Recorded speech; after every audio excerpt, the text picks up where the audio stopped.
ગઢપુરમાં આવેલી આ રાધા વાવનો ઇતિહાસ તમે ન જાણતા હોય તો વિડીયોને પૂરો જોજો.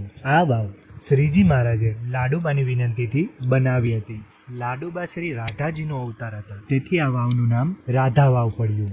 આ વાવમાં મહારાજે સંતો સાથે ઘણી બધી વાર સ્નાન કર્યું છે. અહીં સચ્ચિદાનંદ સ્વામી વાડીમાં ફળ ફૂલનું વાવેતર કરીને મહારાજને ધરાવતા હતા અને ગઢડામાં જ્યારે મહારાજ આવતા ત્યારે સામયું કરવા માટે સંતો હરિભક્તો અહીંયા સુધી આવતા હતા. એવું આ પવિત્ર સ્થાન છે. આ સ્થાનમાં અનિદ્રાના રોગી મીર સાહેબને પરમ શાંતિ મળી હતી અને ઘાટી ઊંઘ આવી હતી. આવું આ પવિત્ર દિવ્ય સ્થાન છે. આ રાધા વાવની બાજુમાં સિદ્ધ હનુમાનજી મહારાજનું મંદિર, જેમાં સિદ્ધેશ્વર મહાદેવ બિરાજે છે અને એ પ્રસાદીના છે. અને સાથે સાથે શ્રી રાધા વાવ સિદ્ધ હનુમાનજી બિરાજમાન છે. અને ગઢપુર આવો ત્યારે આ સ્થાનની જરૂર મુલાકાત લેવાનું ભૂલતા નહીં.